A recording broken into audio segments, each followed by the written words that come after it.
Bom dia ou boa tarde, queridos irmãos, aqui é Jorge Campos.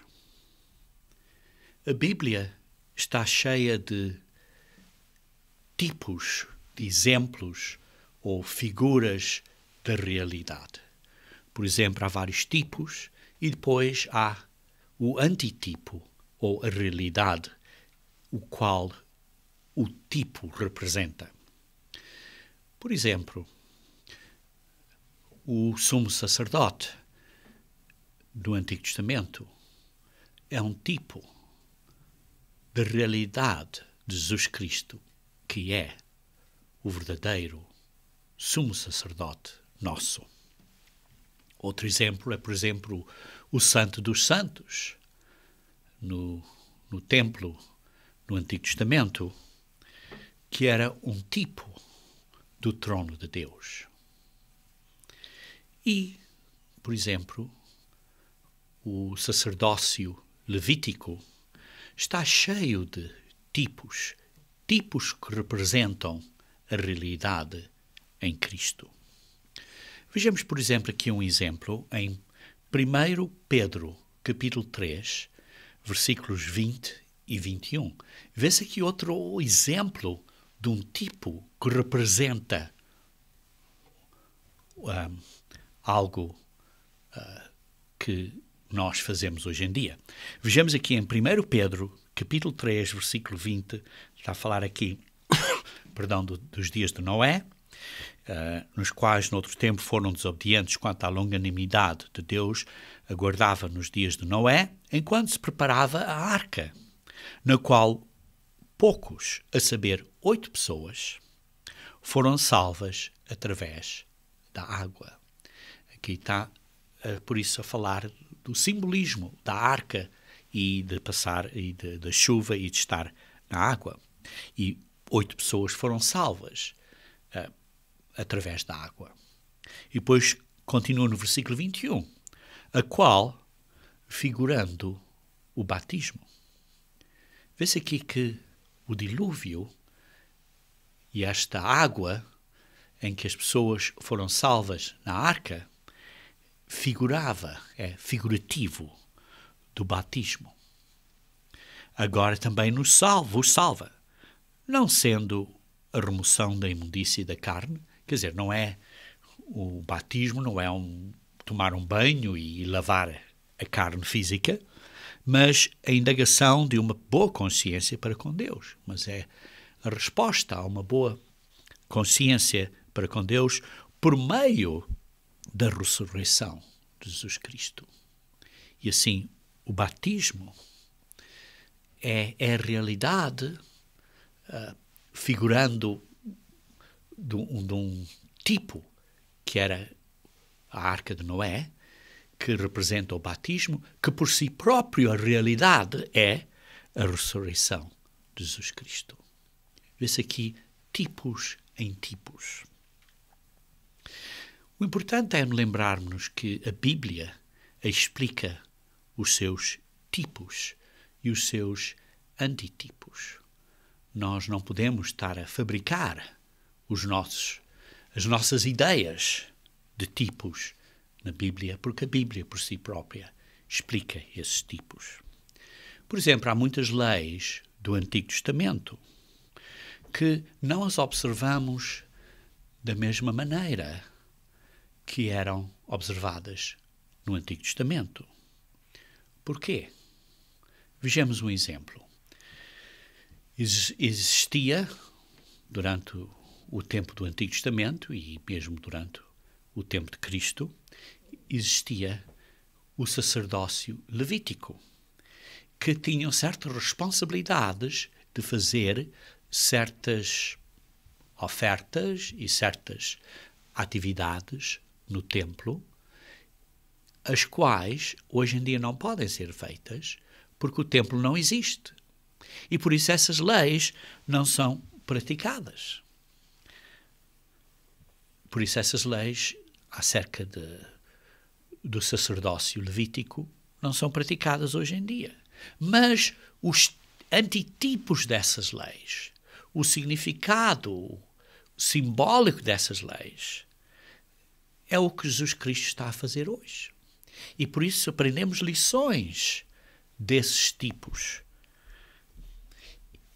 E por isso obedecemos a essas leis, mas de uma maneira diferente, numa administração diferente, porque estamos agora a observar o antitipo, a realidade, que é Cristo.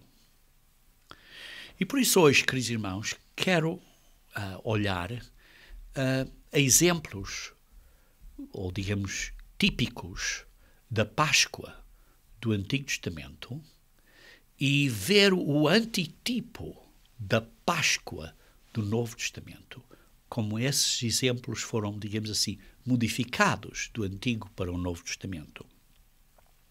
E por isso vamos começar então a ler em Êxodos capítulo 12. Êxodos capítulo 12, porque em Êxodos capítulo 12 é onde a Páscoa no Antigo Testamento foi instituída.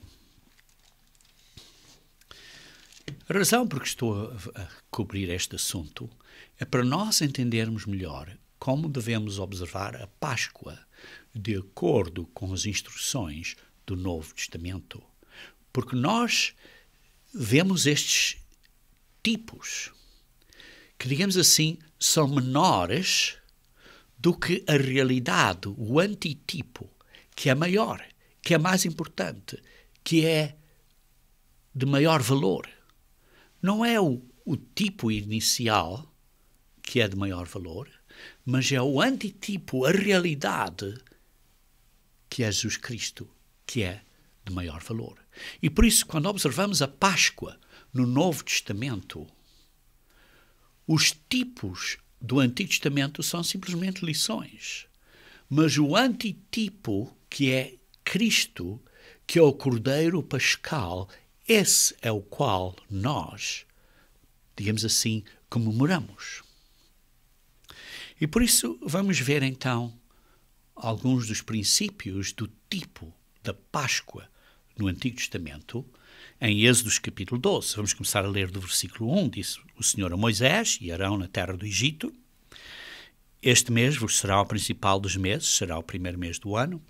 Falai a toda a congregação de Israel, dizendo: Aos 10 deste mês, cada um tomará para si um cordeiro, segundo a casa dos pais, um cordeiro para cada família. Tomará para si um cordeiro. Mas se a família for pequena, para um cordeiro, então convidará ele o seu vizinho mais próximo, conforme o número das almas, conforme o número da família, conforme cada um puder comer. Por aí calculareis quantos bastam para o cordeiro. O cordeiro será sem defeito, macho de 1 ano. Podereis tomar um cordeiro ou um cabrito. E o guardareis até o 14º dia. Quando o 14º dia se aproxima, ao pôr do sol, o dia começa. Guardareis até esse período, e todo o ajuntamento da congregação de Israel o imolará no crepúsculo da tarde. Isto é, após o pôr do sol, entre este crepúsculo, este lusco-fusco. Isto então é ao início do dia 14. Tomarão do sangue e o porão em ambas as obreiras e na verga da porta, nas casas em que o comerem. Vão imolar o cordeiro, vão tirar o sangue, vão pintar este sangue nas ombreiras e na verga da porta, nessa casa. E então nessa noite do dia 14, comerão a carne assada no fogo, com pães asmos e ervas amargas a comerão. Não comereis do animal nada cru, nem cozido em água, porém assado ao fogo, a cabeça, as pernas e a fresura. Nada deixarás dele até amanhã, o que porém ficar até pela manhã, queimá-lo-eis. E aqui vê-se o comando, a lei, de como observar esta instituição da Páscoa, como foi instruída originalmente. Depois vejam, por exemplo, no versículo 43, no versículo 43 a 46 do mesmo capítulo, saltando um bocadinho para a frente, diz assim, diz mais o Senhor a Moisés e Arão: esta é a ordenança da Páscoa. Nenhum estrangeiro comerá dela. Porém, todo escravo comprado por dinheiro, depois de o teres circuncidado, comerá dela. O estrangeiro e o assalariado não comerão dela. O cordeiro há de ser comido numa só casa, da sua carne não levareis fora da casa, nem lhe quebrareis osso nenhum. Toda a congregação de Israel o fará.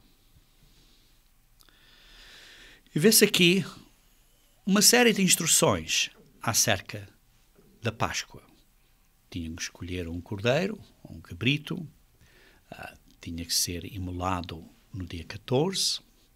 Depois a história continua, vocês podem ler aí que à meia-noite o Senhor passou por cima das casas que tinham sangue, mas as outras em que não tinha sangue, o primogênito foi morto. E por isso é que se chama a Páscoa, que é passar por cima, passou por cima à meia-noite, que foi, está claro, no dia 14. Dia 14 é a Páscoa do Senhor. Também vimos que tinham que ser circuncisos para observar a Páscoa. E como vocês podem ler esta secção dos israelitas, que eles depois tiveram 40 anos no deserto, e depois vocês sabem, quando leem, que ao fim dos 40 anos, eles não tinham sido circuncidados. E depois, ao fim de 40 anos, antes de entrarem na Terra Prometida, foram circuncisos. O que significa que, provavelmente, durante este período, não observaram a Páscoa, ou aquelas pessoas que tinham nascido no deserto não tinham observado ou guardado a Páscoa. Esta foi a administração, digamos assim, da Páscoa, que, lembrem-se, foi feita antes do Sinai. Esta instituição foi estabelecida antes da aliança, da antiga aliança, porque a antiga aliança foi iniciada no Sinai, no Monte Sinai, que foi depois de eles terem saído do Egito. A instituição da Páscoa foi feita antes de eles saírem do Egito. Agora vejamos como é a administração da Páscoa no Novo Testamento, para vermos os tipos e os antitipos. A administração da Páscoa no Novo Testamento, que é baseada no entendimento dos tipos da Páscoa do Antigo Testamento, mas é administrada de uma maneira diferente. É administrada de uma maneira diferente. Nós não observamos a Páscoa, por exemplo, como era observada durante os dias de Salomão ou durante os dias do templo. É observada de uma maneira diferente. Então vejamos, começando em Lucas, capítulo 22. Lucas, capítulo 22. Como sabem, Lucas era um gentio que escreveu este evangelho e por isso ele não estava, não foi participante, digamos assim, da Páscoa que o Senhor Jesus Cristo tomou antes de ele morrer. Mas ele descreve aqui, muito cuidadosamente, acerca deste assunto. Porque vejam no Lucas capítulo 22, versículo 1, diz assim: estava próxima a festa dos pães asmos, chamada Páscoa. Não, isto é um ponto interessante que precisamos de nos lembrar, que quando as pessoas observam estes dias, por exemplo, observam os dias dos pães asmos e a Páscoa e isso tudo, às vezes usam um termo para descrever o período inteiro. Por isso diz, estava próximo à festa dos pães asmos, chamada Páscoa.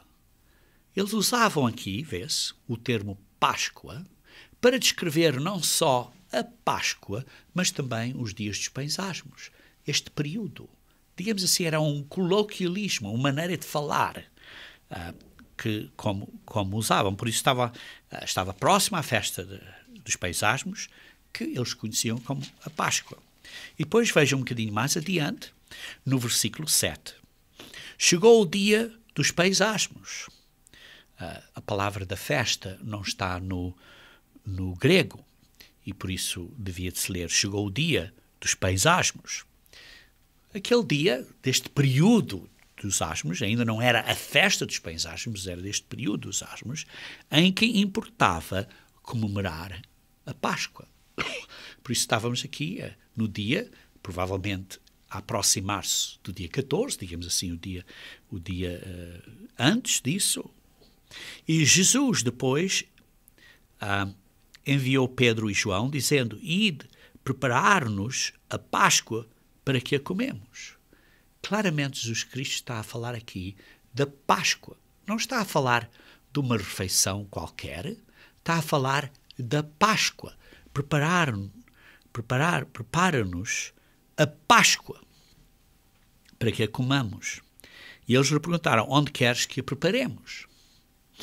Então lhes explicou Jesus: ao entrares na cidade, encontrareis um homem com um cântaro de água, siga-o até à casa em que ele entrar, e diz ao dono da casa: o mestre manda perguntar-te onde é o aposento, isto é, o quarto, a sala, no qual hei de comer a Páscoa com os meus discípulos. Está aqui a falar claramente da Páscoa. Vê-se aqui que Lucas é muito específico a marcar ou a sinalizar, que isto era a celebração da Páscoa.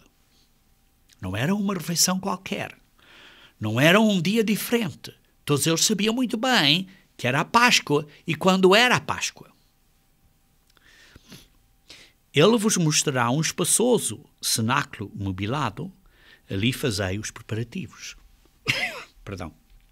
E, indo tudo, encontraram como Jesus lhe disseram e prepararam a Páscoa. Prepararam essa Páscoa. Versículo 14. Diz assim: chegada a hora.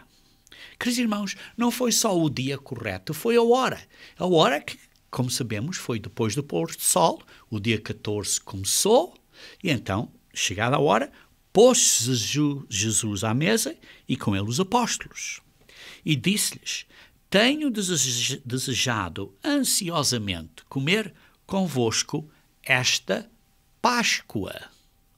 Não era uma refeição qualquer, era a Páscoa. No dia 14, ao início do dia 14, Jesus Cristo tinha grande desejo de observar esta Páscoa e assim ele observou, como diz aqui, chegada à hora certa. Não só o dia certo, à hora certa. Pois vos digo que nunca mais a comerei, até que ela se cumpra no reino de Deus. Isto é, quando o significado desta Páscoa tiver sido cumprido completamente. E então, versículo 17, tomando um cálice, havendo dado graças, disse: recebei e reparti entre vós. Pois vos digo que de agora em diante não mais beberei do fruto da videira até que venha o reino de Deus. E tomando um pão, tendo dado graças, o partiu e lhes deu, dizendo: isto é o meu corpo oferecido por vós. Fazei isto em memória de mim. Semelhantemente, depois de cear, isto foi depois da refeição, semelhantemente, depois de cear, tomou o cálice, dizendo: este é o cálice da nova aliança do meu sangue derramado em favor de vós. Como vemos aqui, depois de cear, depois da refeição, então Jesus Cristo instituiu nenhum símbolo. Primeiro com o pão, dizendo assim: isto é o meu corpo oferecido por vós, fazei isto em memória de mim. O pão. E depois o cálice do vinho, que é o cálice da nova aliança.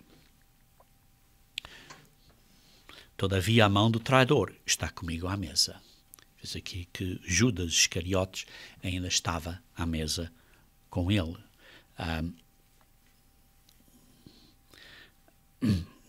Vemos aqui uns pontos importantes, mas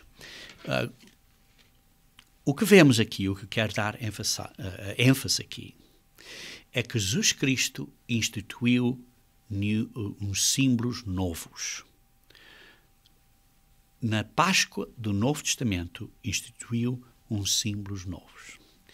E ele instituiu isto no dia 14, porque, como sabem, depois ele falou com os discípulos, orou com eles, depois foi para o jardim de Getsemane e depois foi traído, depois sofreu essa noite toda e a manhã inteira até acabar por falecer por cerca das 3 horas da tarde.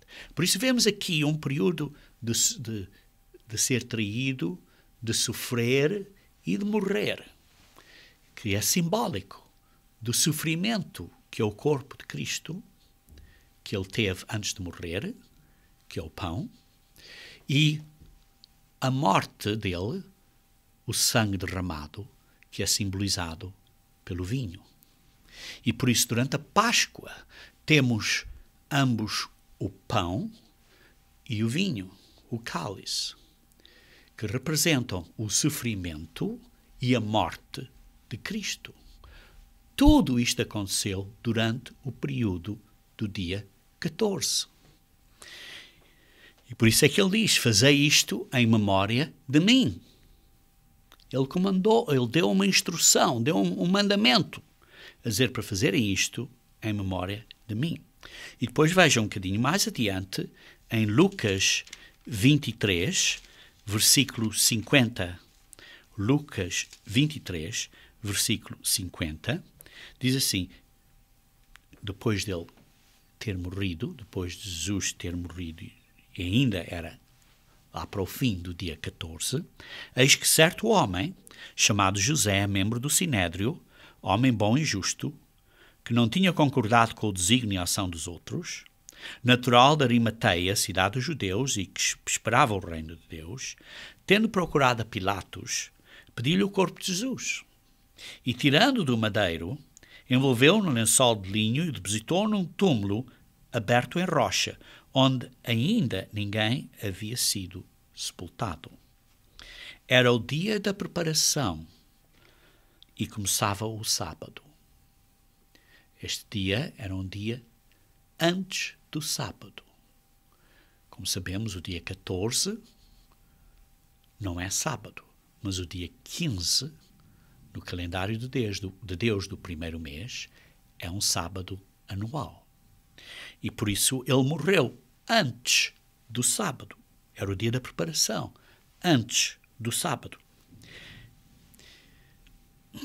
E por isso vemos aí que a Páscoa, que significando o sofrimento e a morte de Cristo, tem que ser no dia 14. Tem que ser no dia 14. Porque o verdadeiro Cordeiro Pascal é Cristo. O tipo do Cordeiro do Antigo Testamento simplesmente apontava para Cristo. A realidade é Cristo.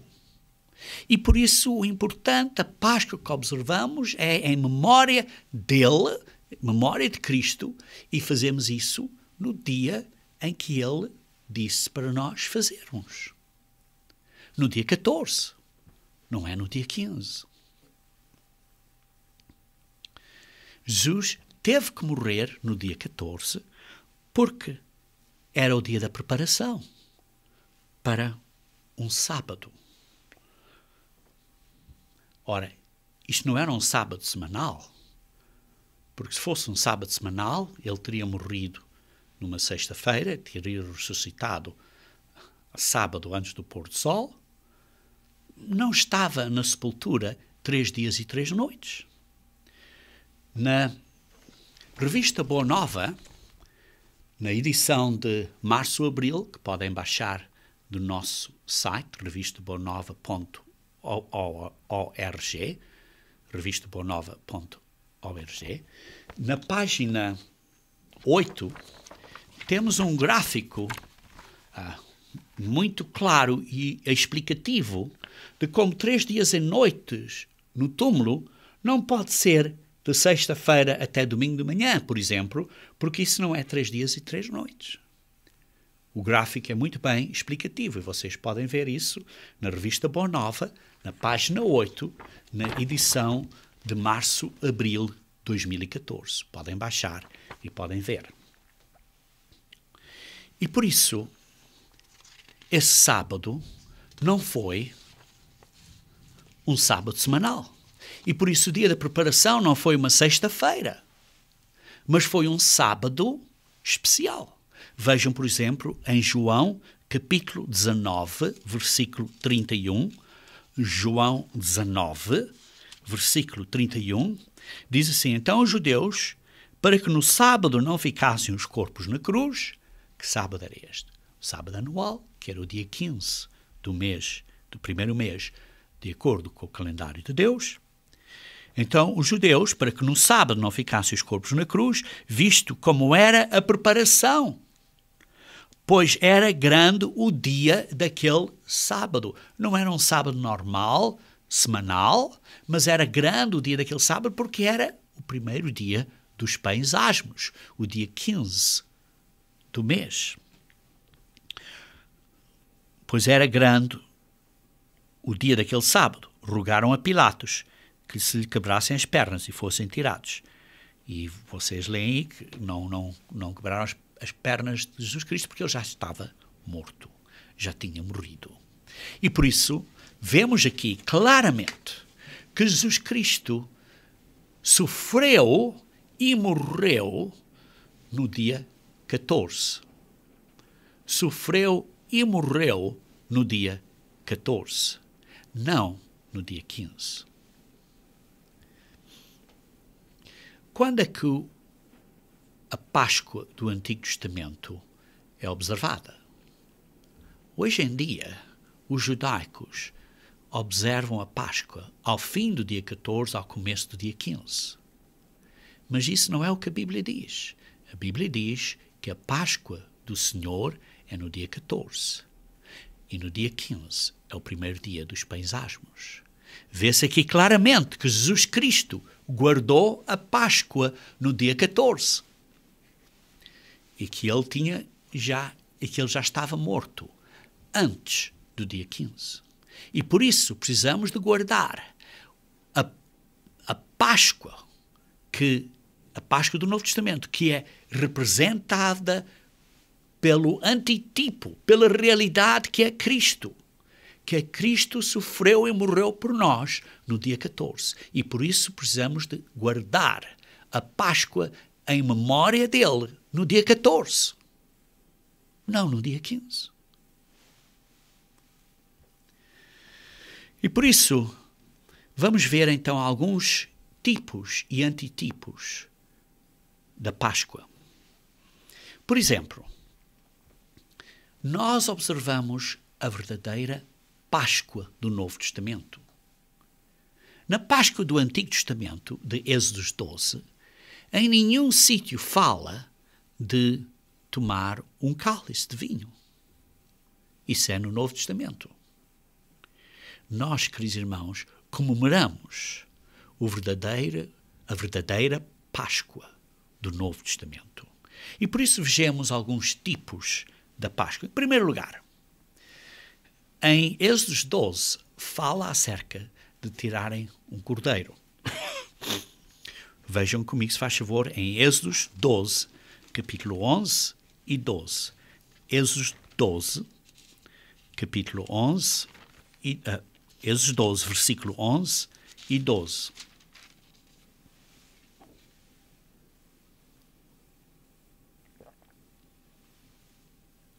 Desta maneira o comereis, lombos cingidos, isto é o cordeiro, sandálias nos pés, cajado na mão, comê-lo-eis à pressa. É a Páscoa do Senhor. Por naquela noite passarei pela terra do Egito, passarei por cima da terra do Egito, e ferirei na terra do Egito todos os primogênitos, desde os homens até os animais, e executarei juízo sobre todos os deuses do Egito. Eu sou o Senhor. O Senhor, que nós sabemos que foi Jesus Cristo, Ele próprio, passou nessa terra do Egito e passou por cima das casas que tinham sangue nas portas, nas ombreiras e na verga da porta. Por outro lado, para nós, no Novo Testamento, qual é o cordeiro pascal? É um cordeiro físico que matamos? Não. O nosso cordeiro pascal no Novo Testamento é Jesus Cristo. Vejam comigo, se faz favor, em 1 Coríntios, capítulo 5. 1 Coríntios, capítulo 5. Versículo 7. Diz assim: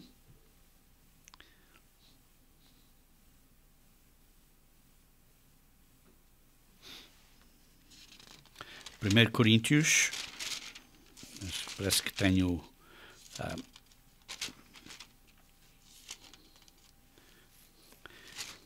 a cotação errada aqui, mas... versículo 7, sim. 1 Coríntios 5, versículo 7, diz assim: Lançai fora o velho fermento, para que sejais nova massa, como sois de facto sem fermento. Pois também Cristo, nosso cordeiro pascal, foi imolado. Queridos irmãos, o nosso cordeiro pascal não é um cordeiro físico.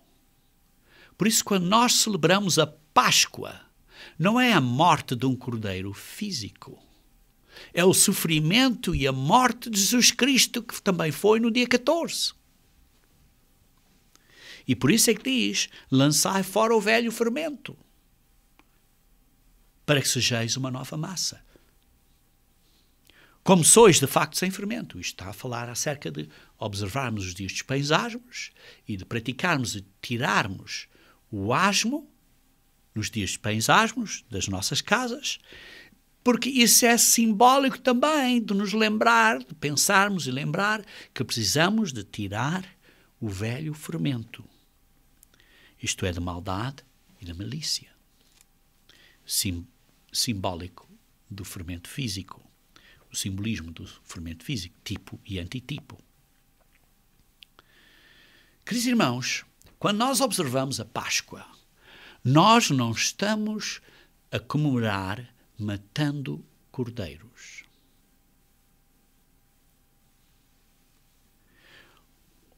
Ou não estamos a comemorar saindo do Egito, como Israel saiu. Porque esses são simbólicos, são representações de coisas diferentes. O cordeiro físico era simbólico do cordeiro espiritual que é Cristo. Sair do Egito era simbólico de sair do pecado e de tirarmos de fora esse velho fermento. Depois também em Êxodo 12 veem que eles comiam uma refeição. Comiam uma refeição. Vejam o que Paulo diz em 1 Coríntios capítulo 11. 1 Coríntios capítulo 11. Versículo 15 adiante. Diz assim. 1 Coríntios capítulo 11.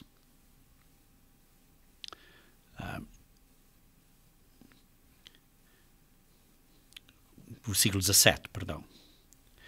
Nisto, porém, que vos prescrevo, não vos louvo, quando vos juntais, não para melhor, mas sim para pior. Porque antes de tudo estou informado de haver divisões entre vós, quando vos reunis na igreja, ou em parte eu creio. Porque até mesmo importa que haja partidos entre vós, para que também os aprovados se tornem conhecidos no vosso meio. Infelizmente, há divisões na igreja para provar quem são os que são aprovados. E depois continua no versículo 20. Quando, pois, vos reunis no mesmo lugar, não é a ceia do Senhor que comeis. Não é uma refeição cristã que vocês estão a comer. Não é a ceder judaica que vocês estão a comer. E, queridos irmãos, a ceder judaica, não estou a dizer que é algo errado, mas estou a dizer que não é bíblica. É uma tradição judaica. E por isso, não é isso que vocês estão a fazer. Não é a ceia do Senhor que comeis. Porquê? Porque a prática que eles tinham, estavam a comer e alguns até estavam bêbados. E ele diz assim, porque ao comerdes, cada um toma antecipadamente a sua própria ceia, e há quem tenha fome, ao passo que há também quem se embriague. Não tendes, porventura, casas onde comer e beber? Vê-se aqui a administração do Novo Testamento que é diferente. Não é para virem para a Páscoa para comer uma refeição. Não é a ceia do Senhor. Sim, as pessoas chamam ceia do Senhor, mas não é o que Paulo e a Bíblia diz que devemos chamar. É a Páscoa do Novo Testamento, com os novos símbolos que Jesus Cristo instituiu. Não tens, porventura, casas onde comer e beber? Ou menosprezais a Igreja de Deus? E envergonhais os que nada têm? Que vos direi? Louvar-vos-ei? Nisto certamente não os louvo. Se aqueles que estavam a ir e a comer e a beber e coisas assim durante a celebração ou a comemoração da Páscoa, ele estava a dizer, não vos louvo. Porque eu recebi do Senhor o que também vos entreguei, que o Senhor Jesus, na noite em que foi traído, como vimos, foi na noite do dia 14, tomou o pão. Paulo recebeu esta instrução do Senhor Jesus Cristo. E tendo dado graças, o partiu e disse, isto é o meu corpo, que é dado por vós, representando o sofrimento de Jesus Cristo. O sofrimento que ele teve durante essa noite e a madrugada e a manhã até antes de morrer. Este sofrimento. É o meu corpo que é dado por vós. Fazei isto em memória de mim. Tomam o pão, aquele pão, o simbolismo do pão, em memória de Cristo, do corpo dele. Por semelhante modo, depois de haver ceado, tomou também o cálice, dizendo, este cálice é a nova aliança. No meu sangue, fazei isto todas as vezes que beberes em memória de mim. Tomem este cálice, que é a nova aliança. A nova aliança. Queridos irmãos, estamos a celebrar a nova aliança.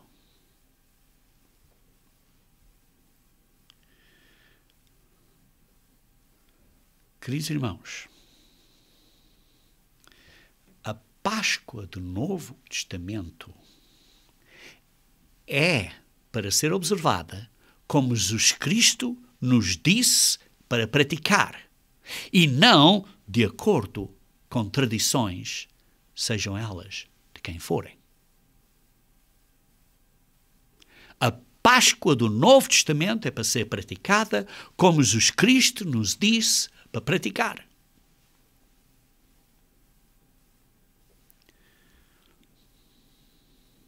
Queridos irmãos, é cultura judaica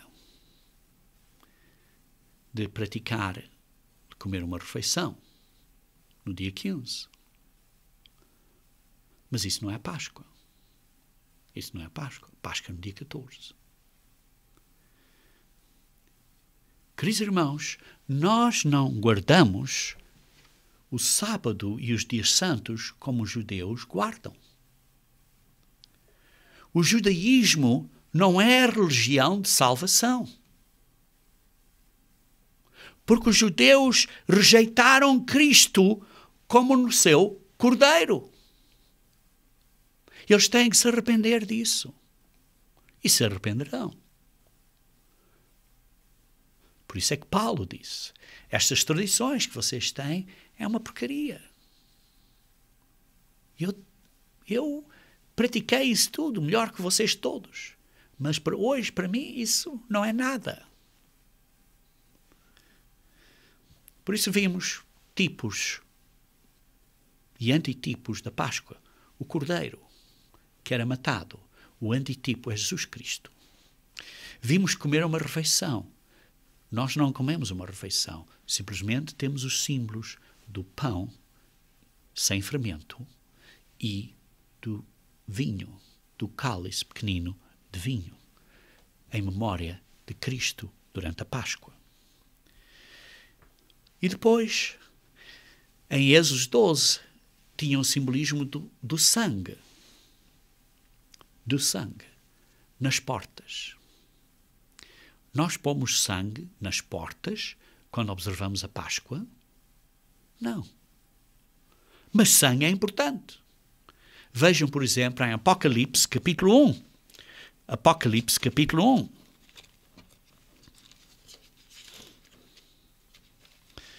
Versículo 4 e 5.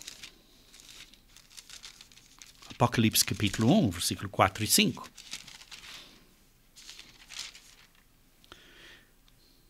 João, às 7 igrejas que se encontram na Ásia, graça e paz a vós outros, da parte daquele que é, que era e que há de vir, da parte dos 7 espíritos que se acham diante do seu trono, e da parte de Jesus Cristo, a fiel testemunho, o primogênito dos mortos e soberano dos reis da terra, aquele que nos ama e pelo seu sangue nos lavou dos nossos pecados.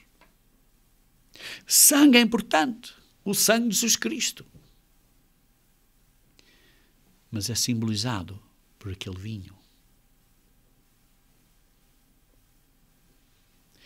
Por exemplo, outro simbolismo na Páscoa no Novo Testamento é o lava-pés. Queridos irmãos, não há lava-pés na Páscoa do Antigo Testamento. Mas vocês podem ler em João 13. Isso é uma coisa nova, instituída por Jesus Cristo durante a Páscoa do Novo Testamento. Outro exemplo. Na Páscoa do Antigo Testamento foi digamos assim, a morte dos primogênitos para que eles depois pudessem ter ou sair do Egito. Para que eles pudessem sair do Egito.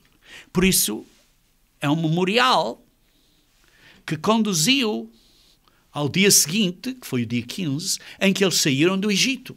À noite do dia 15, que saíram do Egito. Queridos irmãos, nenhum de nós, ou poucos de nós, talvez, mas de uma maneira geral, nenhum de nós vive, ou esteve, ou saiu do Egito. Sim, pode haver uma pessoa que esteja a ouvir este sermão e que, de facto, tenha ou viva hoje no Egito. Mas, de uma maneira geral, a maioria de vocês que estão a ouvir este sermão não estão no Egito, nem saíram do Egito. Nós nunca vivemos no Egito. Mas o Egito é um tipo de escravidão do pecado. Vejam em Romanos capítulo 6. Romanos capítulo 6. Romanos capítulo 6, versículo 12 a 16.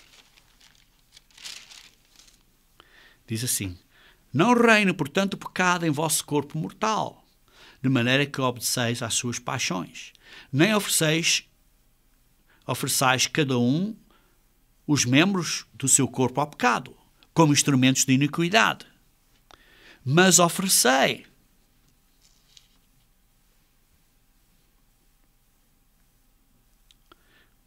não ofereceis cada um os membros do pecado como instrumentos de iniquidade, mas oferecei-vos a Deus como ressurretos entre os mortos, e os vossos membros a Deus como instrumentos de justiça. Por o pecado não terá domínio sobre vós, pois não estáis debaixo da lei, e sim da graça. Queridos irmãos, nós estamos, quando somos batizados, e que é representado o simbolismo da nova aliança, o nosso compromisso a obedecer a Deus, então nós saímos da escravidão do pecado com a ajuda do Espírito Santo de Deus. E por isso o significado de sair do Egito é representado como nós sairmos do pecado. E por isso temos que parar de praticar o pecado. Temos que parar iniquidade. Temos que parar de pecar. Temos que agora obedecer às leis de Deus. Vejam outro tipo. Outro tipo da Páscoa do Antigo Testamento era que só pessoas que eram circuncisas que podiam observar a Páscoa. Vejam comigo, se faz favor, em Êxodos capítulo 12. Êxodos capítulo 12, versículo 43 a 44. Por isso, queridos irmãos, lembrem-se, estamos a ver aqui vários tipos e antitipos. O tipo do Cordeiro, que é Cristo. Vimos o tipo de que hoje em dia observamos o lava-pés. Antigamente não tinham. Saímos do Egito, saímos do pecado.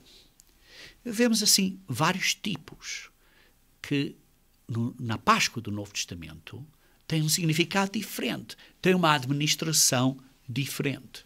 Mas vejamos, por exemplo, o caso da circuncisão.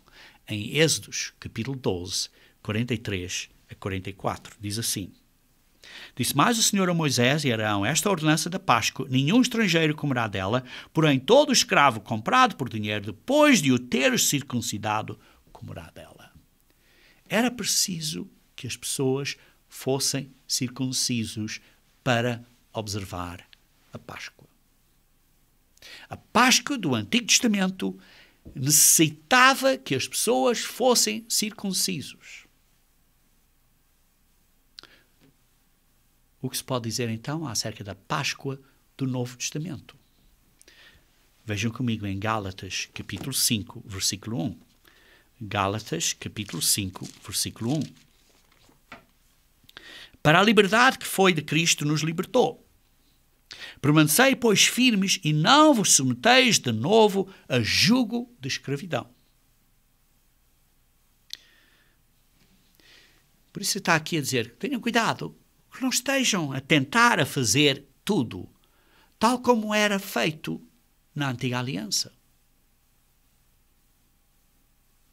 Vejam, versículo 2, eu, Paulo, vos digo que, se vos deixares circuncidar, Cristo de nada vos aproveitará. Está a falar aqui aos gentios. E está a dizer, se vocês, para serem verdadeiros cristãos, precisam de ser circuncisos, Paulo diz, se vocês vos deixar circuncidar, Cristo de nada vos aproveitará. É como se ele estivesse a dizer que a circuncisão fosse um pecado. Não, a circuncisão não era pecado para os israelitas. Mas aqui ele está a falar aqui para os gentios. E para os gentios ele está a dizer, vocês não se precisam de circuncidar.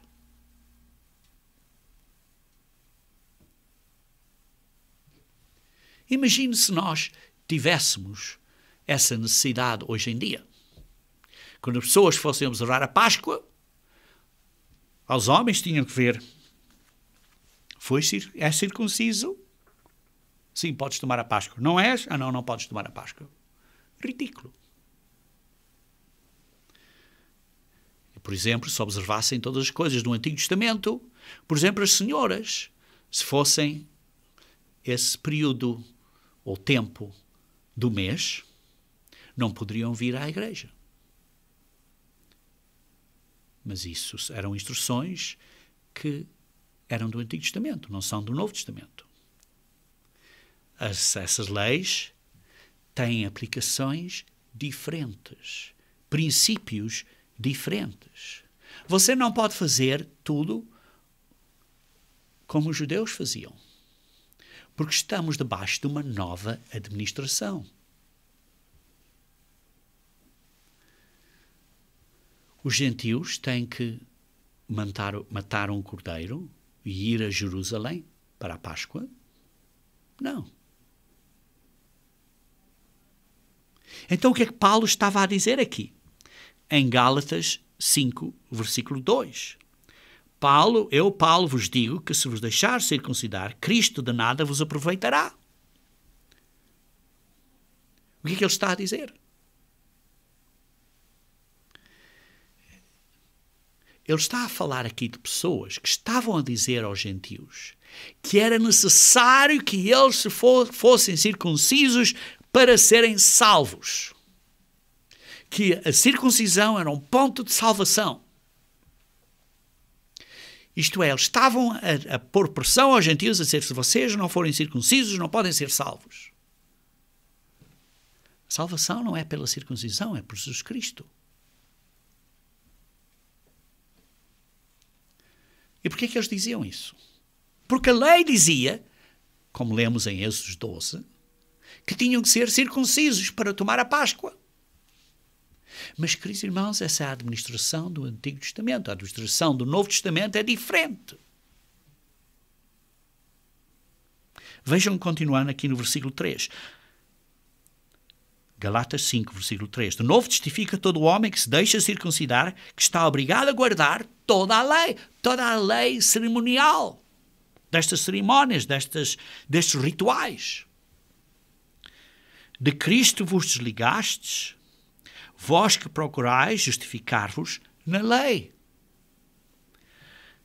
Se tu estás preocupado em certos detalhes de que podes e não podes fazer, de cerca de rituais e coisas da lei do Antigo Testamento, coisas judaicas, então te desligaste de Cristo.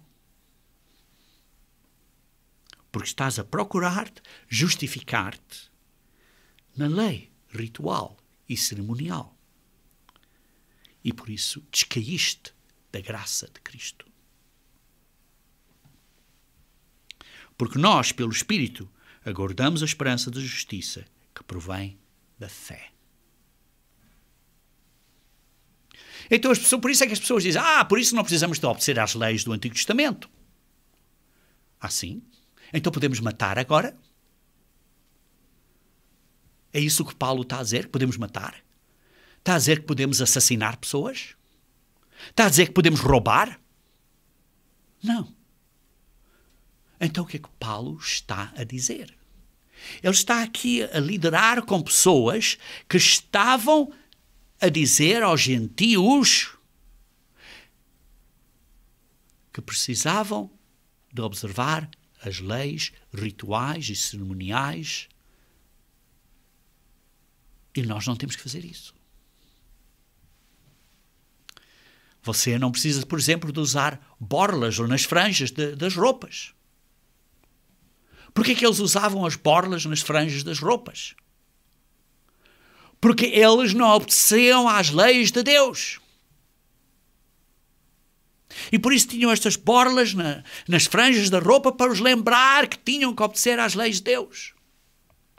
Mas como vocês leem em Jeremias 31, versículo 33, a lei de Deus na nova aliança é escrita no nosso coração e na nossa mente. Se a lei de Deus está escrita no nosso coração e na nossa mente, não precisamos de borlas na roupa para nos lembrar de obedecer às leis de Deus, porque está nos nossos corações e na nossa mente, e nós queremos obedecer às leis de Deus por causa que as leis de Deus estão escritas através do Espírito Santo de Deus no nosso coração e na nossa mente. Mas se as leis de Deus não estão escritas na vossa mente e você continua a roubar, a mentir, a cometer adultério, então é melhor começar a ter uma lembrança física para vos lembrar, por exemplo, a ter essas borlas ou essas franjas na roupa, para lembrar que você não está a obedecer à lei de Deus. Queridos irmãos, Paulo não está a desfazer tudo o que está escrito na lei. Mas ele está a dizer aos gentios, não é aos israelitas, aos gentios: se você acredita que precisa de ser circunciso para ser salvo, então você precisa de obedecer à lei ritual e cerimonial toda. E até os israelitas nem conseguiam fazer isso. E hoje em dia, na nossa sociedade, não podemos fazer isso. Por exemplo, certas das leis civis, diziam que se pessoas fizessem certas coisas, tinham que ser apedrejadas e matadas. Imaginem se nós, obedecendo isso, começássemos a apedrejar e matar pessoas aí na estrada. O que é que o governo faria de nós? Queridos irmãos, estamos debaixo de uma regra governamental de leis diferentes nesta sociedade. Por isso, na nova aliança, observamos as leis de Deus, mas com uma administração diferente. Vemos esses princípios e aplicamos esses princípios com um ensinamento espiritual. Vemos ensinamentos espirituais das leis de Deus. Por isso é que Paulo diz em Colossenses, capítulo 2, Colossenses, capítulo 2, versículo 11 e 12, diz assim: Nele também fostes circuncidados, não por intermédio de mãos.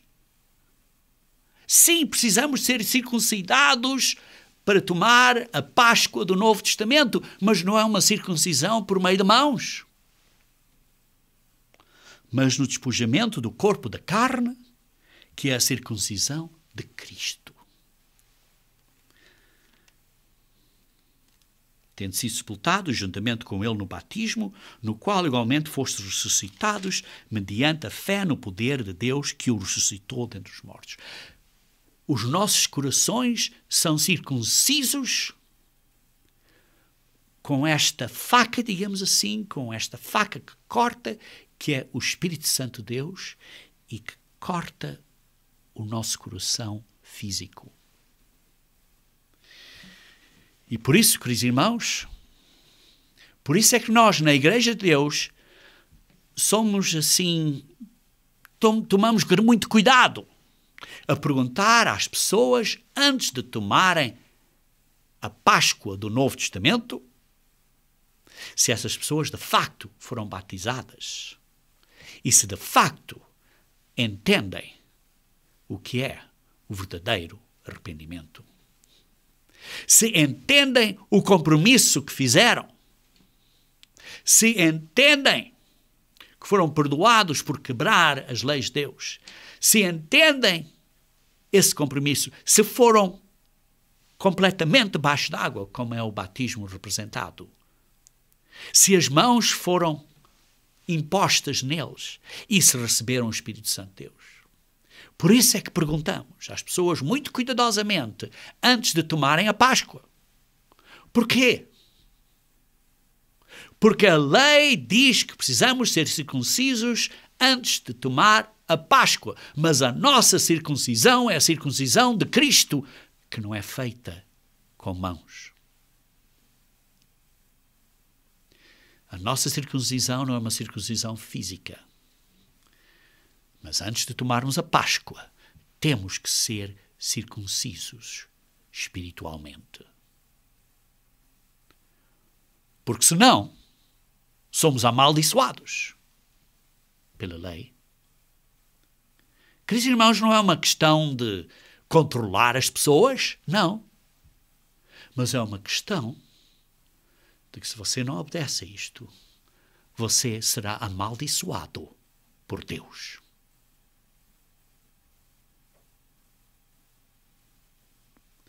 Você não tome levemente o significado da Páscoa do Novo Testamento, que representa a realidade do sofrimento e da morte de Cristo. Não tome isso levemente. Isso é um caso sério. E por isso é que tomamos muito cuidado na Igreja de Deus a perguntar às pessoas. Porque, ao fim de contas, precisamos ser circuncisos, mas circuncisos espiritualmente. E por isso, quando você se aproxima para tomar a Páscoa do Novo Testamento, tanto os homens como as mulheres são iguais perante Deus. São ambos circuncisos espiritualmente perante Deus, porque é uma circuncisão do coração. No Antigo Testamento eram só os homens. No Novo Testamento, tanto os homens como as mulheres se aproximam perante Deus como iguais. Como iguais. E por isso, se você não foi batizado corretamente, entendendo o significado e o compromisso, se você não foi batizado para dentro do corpo de Cristo, em nome de Jesus Cristo, para dentro da família do nome de Deus, que é o nome do Pai, Deus, que é o Filho de Deus, o nome de Deus, que é o nome de Deus, que é o Espírito Santo de Deus. Se você não foi batizado para dentro desta família, não para dentro de alguma seita ou organização, mas para dentro da família de Deus, em nome pela autoridade de Jesus Cristo. Se você não foi batizado e se não teve a imposição das mãos, você não tem o Espírito Santo. E por isso não está circunciso do coração. Não está circunciso do coração. E por isso, se não foi batizado desta maneira, não pode tomar a Páscoa do Novo Testamento. Não pode tomar a Páscoa do Novo Testamento. Como vemos, há os tipos e antitipos. E vimos vários tipos e antitipos. Mas há um tipo, digamos assim, antitipo que não tem tipo. Por exemplo, matar o cordeiro da Páscoa tornou-se, digamos assim, uma ciência tão perfeita que faziam isso com o mínimo, tão rapidamente, com o mínimo de sofrimento para esses cordeiros. Os cordeiros nem sofriam, praticamente nem sabiam o que estava a acontecer a eles.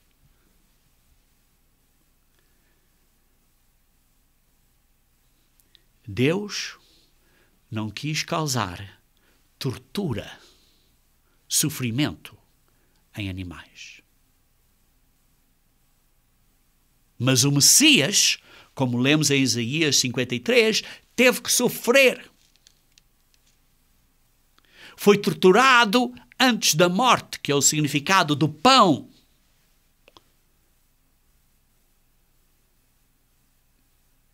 E esse tipo não existe na Páscoa do Antigo Testamento. O tipo de sofrimento do cordeiro não existe na Páscoa do Antigo Testamento, porque Deus não quer fazer com que animais sofram. Isto mostra a mente de carinho e de misericórdia de Deus. Mas o que nós fizemos a Deus, a Jesus Cristo, o Criador, por causa dos nossos pecados, fizemos com que Ele tivesse que sofrer e morrer. Queridos irmãos, precisamos de entender o significado alto, maior, da realidade da Páscoa do Novo Testamento, que é o Cordeiro Pascal de Cristo. Por isso é que, queridos irmãos, observamos a Páscoa no dia 14 e não no dia 15, porque fazemos isso em memória de Cristo. No dia, ou digamos assim, na noite em que Ele foi traído, como Paulo disse que recebeu do Senhor, e na noite em que foi traído, nós devemos de observar isso. E por isso é que durante a cerimónia da Páscoa nós lemos várias escrituras do livro de João para ver o que estava na mente de Jesus Cristo, para nós termos os mesmos pensamentos,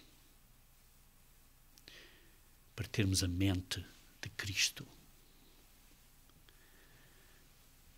Queridos irmãos, a Páscoa do Novo Testamento, a Páscoa da Nova Aliança, digamos assim, não é o tipo da Páscoa de Êxodo 12. Mas a Páscoa de Êxodo 12 é o tipo da Páscoa do Novo Testamento. Porque a realidade é Cristo, é o nosso Cordeiro Pascal. Queridos irmãos, há vários tipos. Os tipos são a coisa menor. O antitipo, a realidade, é o importante. Jesus Cristo é importante, é o antitipo, é a realidade do Cordeiro Pascal. E por isso, nós observamos a Páscoa da maneira que Jesus Cristo observou e disse a nós para observarmos.